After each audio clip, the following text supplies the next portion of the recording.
Welcome back to the program. Professor Kenny is joining me right now. He's a development economist. Welcome to you, Prof, and thank you for joining us. Thank you for having me today.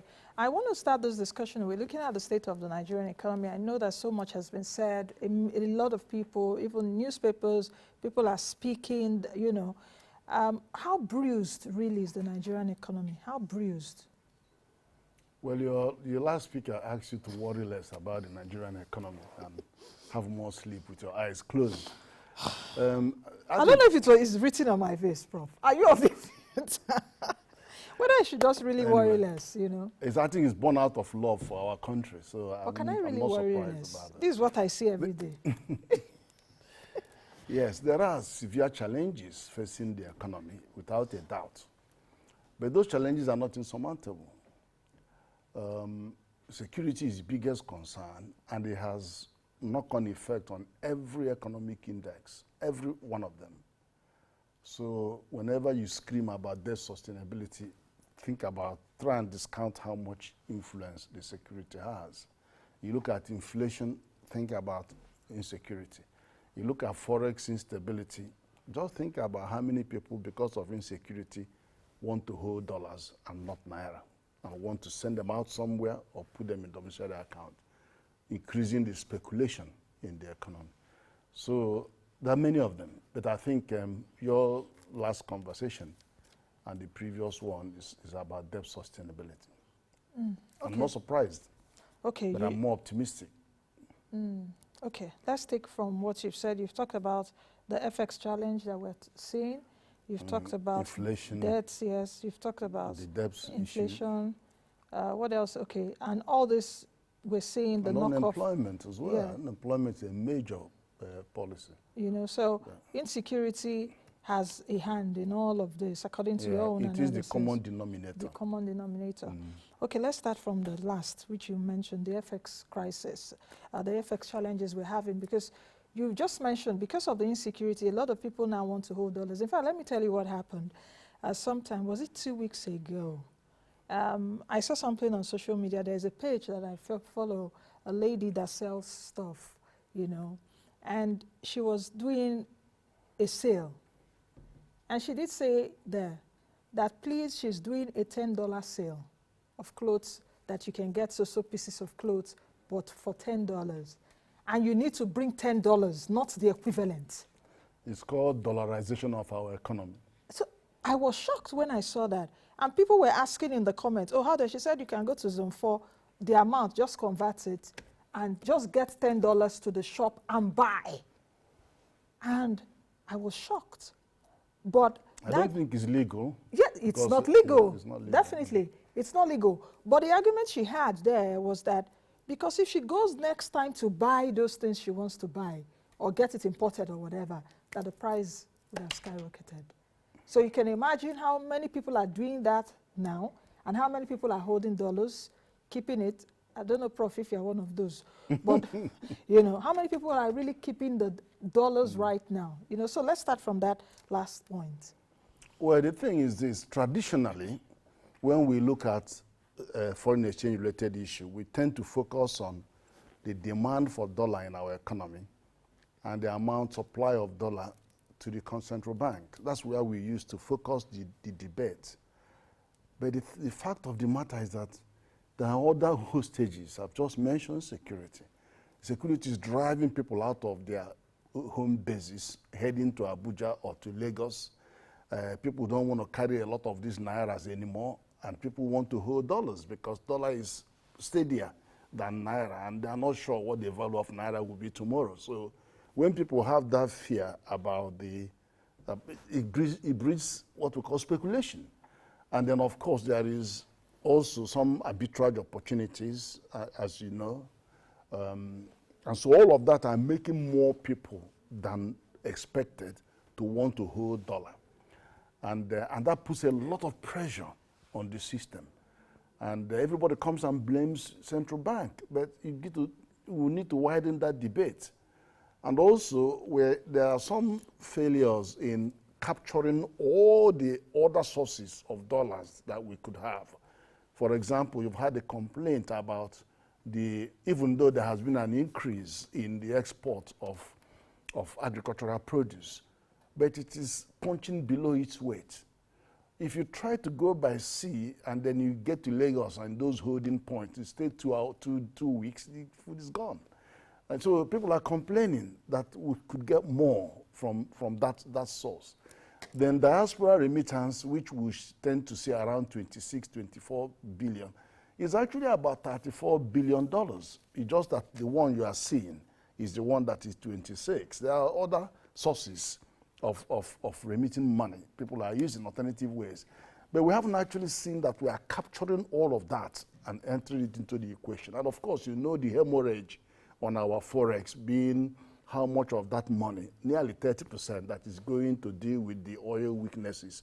You know, we have to export crude to go and refine it there and bring it back, and it's all in dollars. So by the time you see what you have, it can't meet what you need. And then you have other pressures on dollar from people wanting to hold it, and the speculation. And of course, the inflation as well. Also, inflation affects the naira more, and that doesn't affect the dollar, our own inflation. Yes, I'll come to that. Let's still stick with this FX challenges a bit. You did talk about some other issues impacting the naira, but do you think that the Central Bank of Nigeria should also be totally exonerated?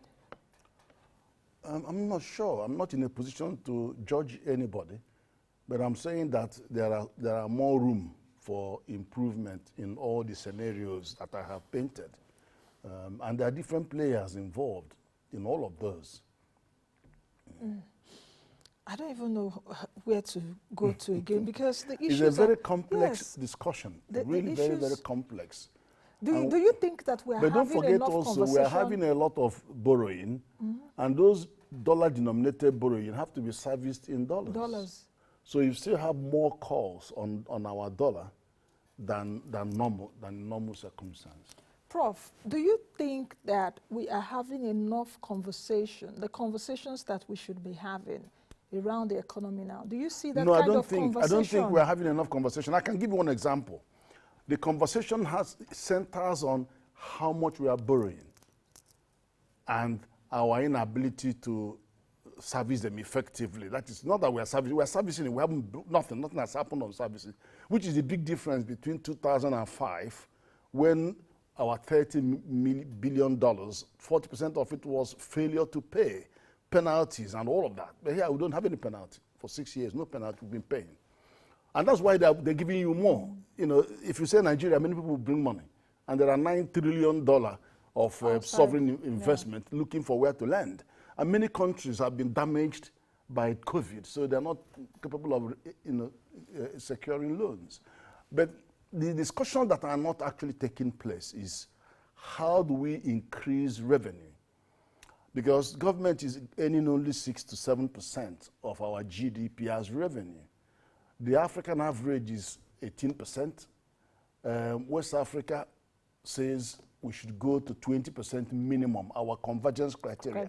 Our macroeconomic convergence criteria. So we are like 3 times adrift. Now, every MDA that comes to get loan, the law says, the Fiscal Responsibility Act says, you have to carry out, first of all, it has to be for capital expenditure, it has to be for human resource development, and then there has to be cost-benefit analysis.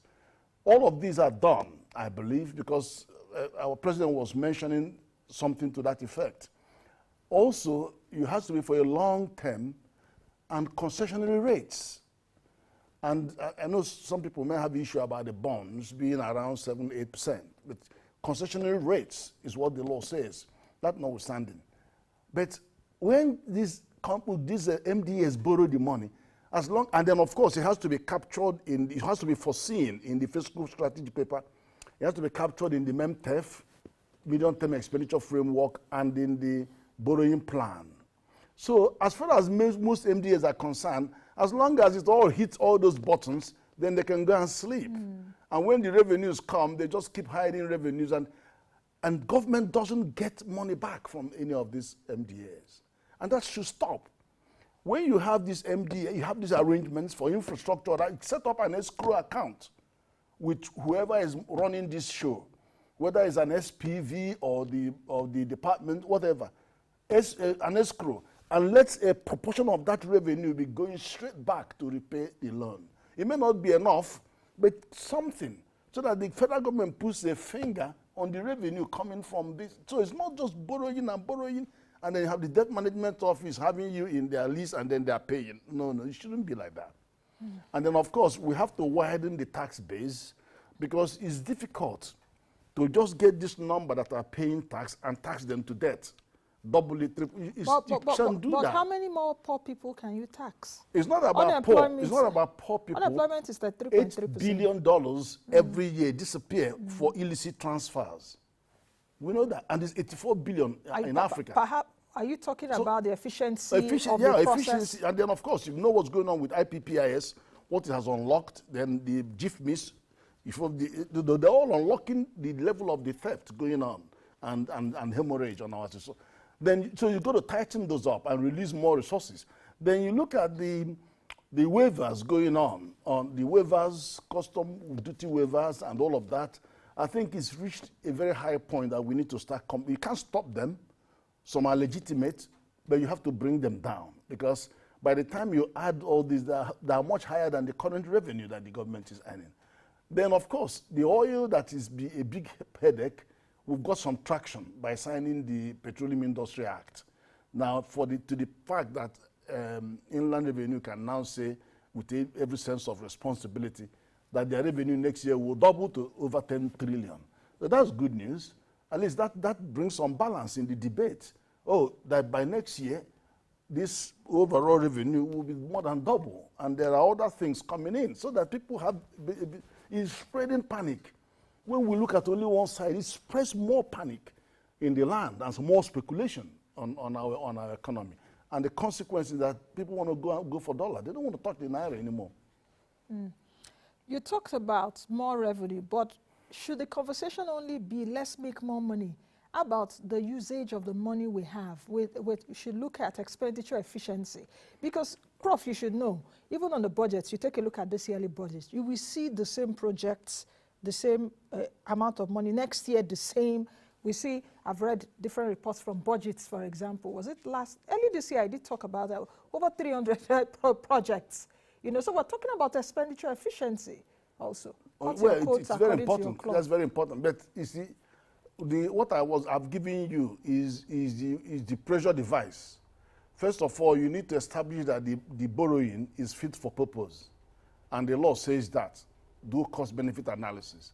And still don't understand why you would have done cost-benefit analysis to show that it's viable, it can return, that is capable of repaying, and then it goes away, and the MDA, you never hear any more from the MDA.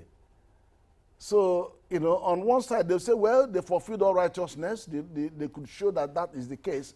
But administratively, you have to clamp down on that revenue so that you can get something coming back.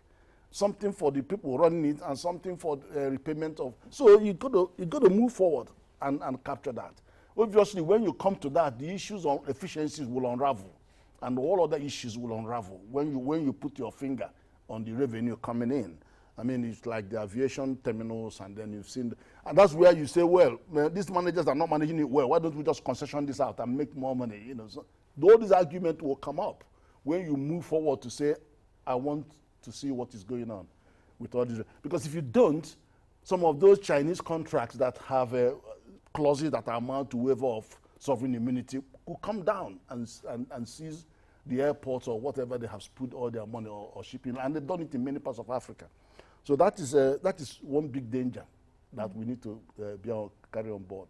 Prof, are there quick fixes to perhaps our FX challenges right now? Because that seems to be like on the front burner now.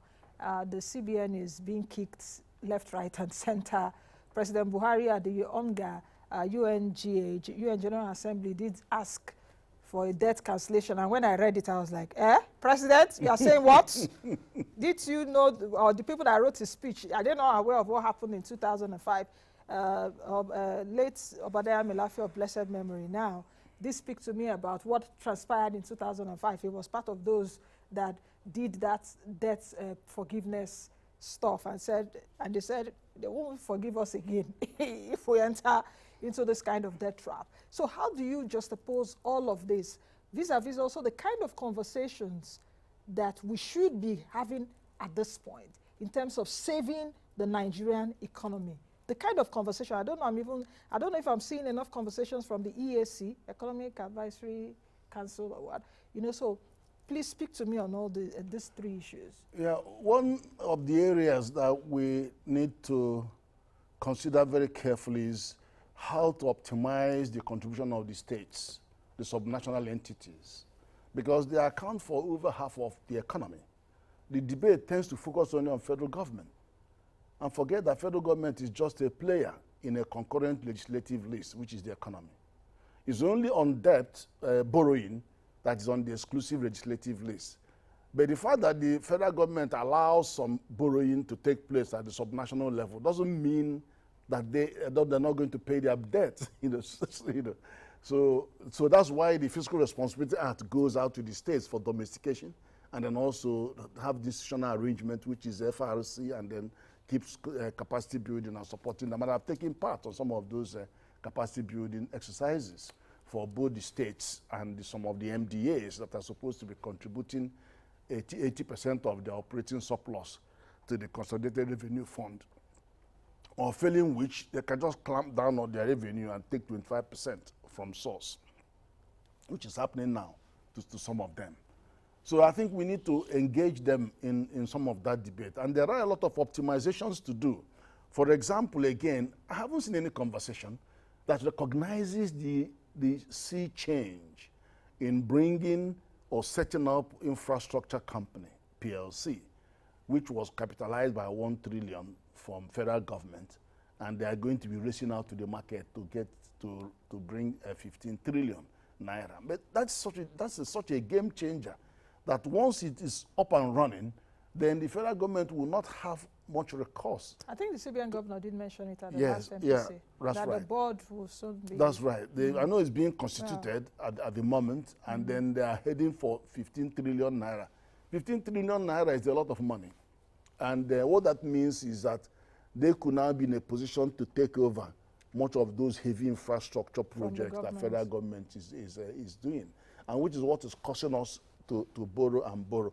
And then they will disappear from federal government balance sheet and come into the infrastructure company balance. And then they will also have capacity to go to market. As you've seen, they're going for 15 trillion. So that means that government will begin to face another reality, that it could focus more on the social inclusion agenda, education, human resource, because we are so far behind in those areas, Okay, let's talk about inflation.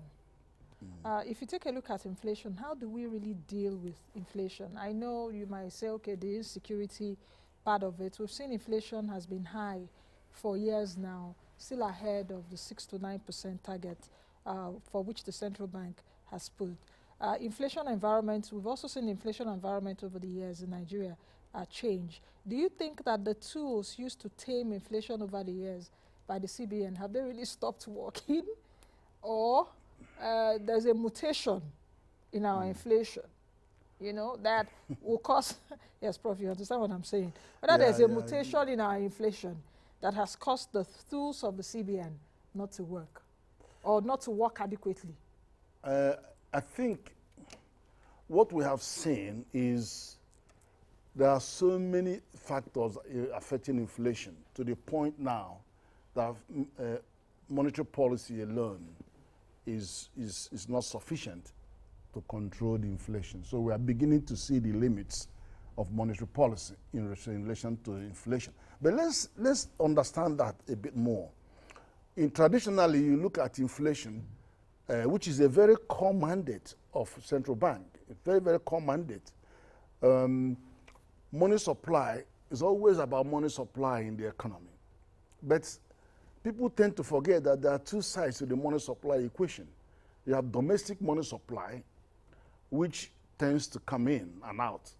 And then the CBN tunes that, using a lot of his tools at his disposal, open market operation and all of that. So what I say to that, okay, money supply goes in and out, but then we're only half of our population are poor. So where are they on that matrix? then 40% don't have bank accounts. And then the banks that are primarily taking these monies in and out, you can't show that they are investing them in productive activity that will create wealth. Some of them are for other things other than productive activity. So you now see some of these monies heading into the market to increase, to affect the inflation in that way. Then you have a second aspect that many people don't even talk about. How about supply of forex? Because supply of forex is as important as the supply of naira. Now we see so many challenges in the supply of forex. You don't have control, because we don't have control over what production volume of crude, or control over the price. So both of them, even though they are budget benchmarks, are about production volume. So when they come in, and if they exceed the benchmark, you expect to see some of them in the excess crude account and possibly accretion to reserves. But that wasn't going on as much as we would have expected. And then you see the octopus called the NMPC grabbing a lot of these and handling it in the way they were doing, and telling governors to go home with nothing month after month. Over 100 billion every month goes on subsidy. And then, you see all the refineries not working or not working optimally, and they still employed people, and 75 licenses for modular refineries just not crystallizing. And then they need loan, but you're not giving them loan, but you're rather burning money, grants to support the fuel. So you see these asymmetries, and you wonder what the hell is going on in there. In the end of the day, you also see people wanting to hold dollar and then grabbing every dollar they can find, and the CBN is not in the control of those. So we have very little control on what happens on forex in and out. But they're all affecting inflation. Then you look at structural factors that affect inflation, and then you find that there's a lot of it, especially food supply index. The food basket sub-index is out of hand. Is constantly giving a gap of 5%, 4 to 5% to the headline inflation continuously over the last 3 years. You've seen it, keeping it there. And then you also see the movement of core inflation along the same line, about 7 to 8% lag. So then that means to you that there's something going on about food that we should worry about, and insecurity comes in. Insecurity comes in on people wanting to hold dollar. Insecurity comes in about the food supply. And even though the CBN has poured over 2 trillion on demand management, that is, reducing the import of food with our currency to backward integration and supporting all kinds of real sector financing and Anchor Borrowers Program and all of that, and they were giving results. You've seen lots of results are coming in. But it's still not stopping the pressure. One of the things is that we are 208 million people, but we are feeding 300 million people, because we're actually feeding Niger, France, and all these people. And they go up at the frontiers, you see what is going on. The food is moving, and that's why everybody was crying when the border was closed. We saw the amount of hemorrhage on our income when borders were closed. Customs were earning extra $5 billion a day. So you have all that, but we can't do much about it because they are protected by ECOWAS treaty of free movement of foods. It's not, you can't tax them, and you can't force them to pay it in dollars. But you see, but we're exporting, but it's not captured. Then you now look at the conflicts, the dimensions of the conflict in the 6 geopolitical zones, the terrorism, the banditry, the header crisis, and all these clash are on the major agricultural food production system. So you've got that to the point that women do 80% of our food production, and then food processing 80%, and market rural 80%. So when they are scared and they can't go and farm, they can't go and plant, they can't go and harvest, we have issues, serious issues. So these are compounding the inflation management. And I'm really surprised that, I know we've been talking about these issues now, at least very intensely in the last 2 to 3 years. The vice president at the time did say that Boko Haram insurgency has cost us about $9 billion in damages, especially in the Northeast. And if you take a look at some of those states, those are food, health regions and all of that. As we wind down, really, do you think that we should begin to see the crucial conversation. I guess the president is back from hunger, you know, but what kind of emergency economic meetings should the president be holding now? Or there's no cost for that, really? Because even where I sit, like, this country is hemorrhaging. I'm seeing this data, I'm seeing all those things, a lot of people. The country is bleeding. Yes, no the doubt. country is bleeding. People are suffering. Unemployment is high. Fiscal policy will say, okay, we've done this, COVID, we are giving conditional cash transfer, CBN, we're doing interventions, COVID loan, TCF, real sector finances, ACME, SCACs.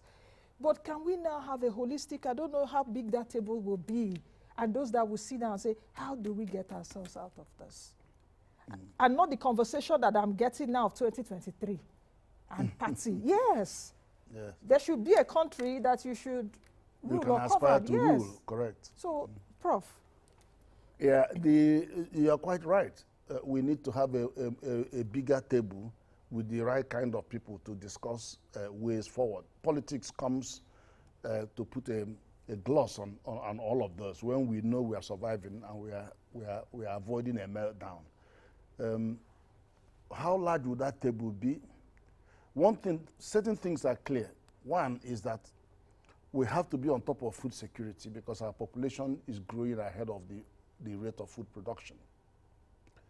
We have to be on top of employment because for 33% unemployment rate and over 50% for the youth, the people at the core youth are more than 50%. You can't remove that from the table because the consequence of not addressing that is a revolution that we have not foreseen. So we need to make sure. But then there are some reactions. For example, with the agroecological footprint shrinking because of conflicts in all the zones, we've responded to that with mechanization, intense mechanization. So when you look at the CBN Anchor Borrowers program, there is resources for clearing more lands and mechanizing existing footprint, and then introducing a hybrid, high yield hybrid and all of that. So all of those are saying, okay, even with our small footprint, we can double production and triple, but there are more, especially in the precision technology area, that we should engage youth. The youth are very comfortable with agri-tech, fintech, with tech, using greenhouses and distributed methods. So they should come in, and then also get involved in packaging and selling goods. Packaging them, putting a gloss on them, and that's the way that goes out to export. So that while the traditional farming community is still producing, they should express themselves on the sharp end to be able to add value. That's very important. So not only that they are creating youth employment, but you are doing what some of our traditional agricultural players will not be able to do. The chain is very long. Agriculture is a very, very long chain. And that's why many of them are not ready because of their level of education and all of that. They don't understand when we say you have to make sure that you acquire certification at the farm level, for example, GAP, European Good Agricultural Practices, that you have to apply HACCP compliance, good manufacturing practices at the processing. They don't understand all that. Sanitary and phytosanitary requirements. You're telling them all that, they don't understand what you're talking about. We're going to get young people in that can understand. How can you get them in? How do you Well, I just showed you the segment where they can be very, very efficient. For example, I've seen where you can actually grow maize by having them in the bags. This instead of throwing away these rice bags and all of that, you just put sand and then put the thing, and then you grow all kinds of crops in your compound, and you start marveling what the hell is going on. And then your aquaculture, you don't need space for aquaculture. You just small tank, and then you can do 5,000 fish, and that's 5 million naira. Get them, and then of course if you have a greenhouse, everything can happen in the greenhouse. Or a lot of value chains can be done in a greenhouse. So I think that is where we start getting them in. And once you have two good success stories, everybody wants to be part of a success story. So more youth will get involved. That's the kind of broader and larger conversation that we should also have. Correct. Where the fiscal policy makers, the monetary policy makers, the president also on one end, and some others that may also be brought to the table. Because I know there used to be a meeting before, I don't know if they still have it, called FS, Financial System Regulatory, I think FSRSCC or so, if I'm not mistaken, But even things like this, which you're saying in terms of we have a youthful population. The median age in Nigeria is 18 years old. So not all the 60-something years, sorry, Prof, but that's the median age. You know, so how do we entice this population to do certain things to be able to, you know, expand the economy, entice them? How do other things in entertainment entice them? We need to do research and begin to entice these people. But we need to also diversify the source of finance. Because at the moment, the bulk of it is coming from the central banking system. And but we need to have more blended finance, where you are blending what we know that is currently coming from the Apex Bank with grant regimes from federal government, with grant regimes from development partners, and then also from markets. Okay. You know, money is coming from the market, you know, from the capital market. Markets. And when you have that blended finance, then you can now have dedicated fund managers to particular chain, particular value chains to develop them and fulfill the links, missing links. Thank you very much, Prof. Thank you. For sharing your insights today. All right, I've been speaking with Professor Ken Ife, who is a development economist. He's also the lead consultant at ECOWAS Commission. Thank you, Prof. Thank you. For coming. All right, I think that's the much we can take on today's edition of the program. I've been told to worry less. Let me try and see if I can worry less. But I guess that some nuggets from our conversation should be taken in the right place.